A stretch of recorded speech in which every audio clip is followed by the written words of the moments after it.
ജനനായകൻ കണ്ടു. ഇതിനെക്കുറിച്ച്, ഈ പടത്തെക്കുറിച്ച് പല ആൾക്കാരും ഒരുപാട് നെഗറ്റീവ് പറയുന്നുണ്ട്. ആ നെഗറ്റീവ് പറയുന്നതിൽ കാര്യമുണ്ട്. ഈ പടത്തിൽ നെഗറ്റീവ് ഉണ്ട്, അതുകൊണ്ട് തന്നെയാണ് ആളുകൾ നെഗറ്റീവ് പറയുന്നത്. ഈ പടം നമ്മൾ കാണാൻ പോകുമ്പോൾ ആദ്യം നമ്മുടെ ലോജിക്കായിട്ട് ചിന്തിക്കാനുള്ള ശേഷി, നമ്മുടെ ബ്രെയിൻ എല്ലാം മാറ്റി വെച്ചിട്ട് വേണം ഈ പടം കാണാൻ പോവുക. അതായത് അണ്ണൻ്റെ ലാസ്റ്റ് പടം, ലാസ്റ്റ് ഫെയർവെൽ മൂവി ആയിട്ട് ഇറക്കിയ പടം, ഒന്നും പറയാനില്ല. അപരാധത്തിൻ്റെ പീക്ക്, അത്രയേ ഉള്ളൂ. ഇതിനെക്കുറിച്ച് വേറെ ഒന്നും പറയാനില്ല. തന്നി ഫോറസ്റ്റ് അപരാധം. വിജയ് ഇലക്ഷന് നിൽക്കുന്നതിന് മുമ്പ് ഇറങ്ങേണ്ട പടമാണിത്. പക്ഷേ അതിൻ്റെ രാഷ്ട്രീയപരമായ കാരണങ്ങൾ കൊണ്ട് അത് ഇറങ്ങാൻ പറ്റിയില്ല. അത് ഈ വിജയുടെ ഇലക്ഷന് വേണ്ടിയിട്ട് അതിന് വോട്ട് പിടിക്കുക എന്നൊരു ലക്ഷ്യത്തോടെ ഇറക്കിയ പടമാണ്. അതിൻ്റെ രാഷ്ട്രീയങ്ങളെല്ലാം ഇതിനകത്തുണ്ട്. പക്ഷെ ഇതിനകത്ത് പറയുന്ന രാഷ്ട്രീയം, അവർ ഉദ്ദേശിക്കുന്ന കണ്ടന്റുകൾ കുറച്ചൊക്കെ കാര്യമുണ്ട്.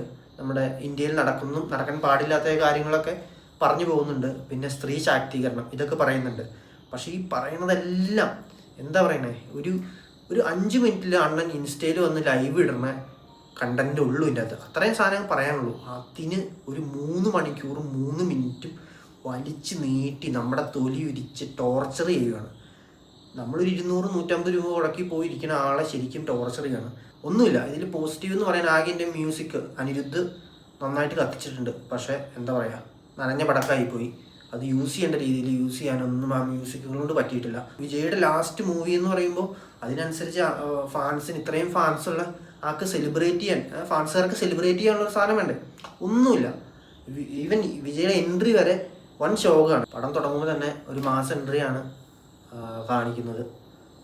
അതിൽ തന്നെ പടത്തിൻ്റെ റേഞ്ച് നമുക്ക് മനസ്സിലാവും. പടം നമ്മളെ തൊലി ഉരിച്ച് വിടാനുള്ള പരിപാടിയാണ്, നമ്മൾ ഊമ്പിക്കുള്ള പരിപാടിയാണെന്ന് നമുക്ക് അപ്പം തന്നെ മനസ്സിലാവും. അപ്പം തന്നെ ഇറങ്ങിപ്പോണവർ രക്ഷപ്പെടും. പൊളിറ്റിക്കൽ മൂവീസ് ഇതിനു മുമ്പ് ഇറങ്ങിയിട്ടുണ്ട്. ആദ്യമായിട്ടൊന്നുമല്ല രാഷ്ട്രീയം പറഞ്ഞുകൊണ്ട് ഒരു സിനിമ ഇറങ്ങുന്നത്, അല്ലെങ്കിൽ ഒരു സാമൂഹിക പ്രശ്നം ചൂണ്ടിക്കാട്ടിയ ഒരു സിനിമ ഇറങ്ങുന്നത് ആദ്യമായിട്ടൊന്നുമല്ല. അത് നല്ല രീതിയിൽ എടുക്കണം. അല്ലാതെ ഇങ്ങനത്തെ അപരാധം പടച്ചു വെച്ചിട്ട് ആൾക്കാരെ കുറ്റം പറയുന്നത് തന്നെ ഇപ്പം എന്ത് ചെയ്യാൻ പറ്റും? ലാസ്റ്റ് പടം, അണ്ണൻ്റെ പടത്തിലെ മെയിൻ പരിപാടി എന്ന് വെച്ച് കഴിഞ്ഞാൽ പാസം, രക്ഷകൻ, ഇത് രണ്ടും മെയിനാണ്. ഇതുവരെ ഇറങ്ങിയ എല്ലാ പടങ്ങളിലും ഈ സാധനം കാണിച്ചിട്ടേ പോവുള്ളൂ. അതിന് പുള്ളിക്കൊരു ലക്ഷ്യം ഉണ്ടായിരുന്നു. അതായത് ഇലക്ഷൻ നിൽക്കണം, വോട്ട് മേടിക്കണം, ഈ ഒരു ലക്ഷ്യത്തോട് തന്നെയാണ് പുള്ളി പടം ചെയ്തുകൊണ്ടിരുന്നത് ഇത്രയും നാളായിട്ടും. അതൊക്കെ പോട്ടെ, പുള്ളി അതിൽ വിജയിച്ചു. പുള്ളി ഈ ഇന്ത്യൻ സിനിമയിൽ ആരും കാണിക്കാത്ത രീതിയിലുള്ള ഒരു മാസമാണ് പുള്ളി റിയൽ ലൈഫിൽ കാണിച്ചത്. ഒരു സിനിമയിലും ഒരു നടനും ഇനി അടുത്ത കാലത്ത് എങ്ങും കാണിക്കാൻ പോകുള്ള 2 വർഷം കൊണ്ട് ഒരു പാർട്ടി ഉണ്ടാക്കി അതിൽ ഇലക്ഷൻ നിന്ന് വിജയിച്ച് CM ആവുക എന്ന് പറഞ്ഞാൽ അതൊരു നിസ്സാര കാര്യമല്ല. അതിന് ഞാൻ റെസ്പെക്ട് ചെയ്യുന്നു. പക്ഷേ സിനിമയിലേക്ക് വന്നു കഴിഞ്ഞാൽ ഈ റിയൽ ലൈഫിലെ മാസമൊന്നുമില്ല.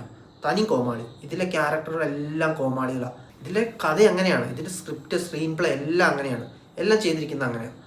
തനി അപരാധം. ഇത്രയും കോടികൾ മുടക്കി പിടിക്കുന്ന ഒരു പടത്തിലെ VFX വർക്ക് നിങ്ങളത് കാണണം. എൻ്റെ പിന്നെ ഇതൊക്കെ ചെയ്തവന്മാർ ഇതൊന്നും ഒരു ഇൻസ്റ്റയിലുള്ള റീൽസ് പോലും കാണുന്നില്ലെന്ന. എന്തോ ഒരു നല്ല വീഡിയോസ് ആളുകൾ ക്രിയേറ്റ് ചെയ്തിരുന്നു. ഇത്രയും ബഡ്ജറ്റുള്ളൊരു പടത്തിന്, അത് ഇത്രയും ഫാൻസും ഇത്രയും പോപ്പുലാരിറ്റി ഉള്ള ഒരു നടൻ്റെ സിനിമയിൽ ഇതുപോലെയുള്ള വർക്കുകൾ ചെയ്ത് വെക്കുകയെന്ന് വെച്ച് കഴിഞ്ഞാൽ എൻ്റെ പൊന്നോ, മാരെ സമ്മതിക്കണം.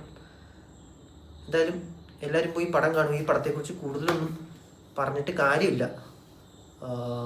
പടം പോയി കാണുക. വിജയ് ഫാൻസും വിജയുടെ ഫാൻസ് അല്ലാത്തവരും എല്ലാവരും പോയി കാണുക. ലാസ്റ്റ് പടമാണ്. ഇനി CM ആയ സ്ഥിതിക്ക് അണ്ണൻ ഇനിയൊരു ഫുൾ ലെങ്ത് പടത്തിൽ ആക്ട് ചെയ്യാൻ ഉള്ള ടൈമൊന്നും ഉണ്ടാവില്ല. തമിഴ്നാട്ടിൽ പുള്ളിക്ക് ഒരുപാട് പണിയുണ്ട്. പുള്ളി ചെയ്യുന്ന കാര്യങ്ങളെല്ലാം നല്ല കാര്യം തന്നെയാണ് ഇപ്പോൾ തമിഴ്നാട്ടിൽ ചെയ്യുന്നത്.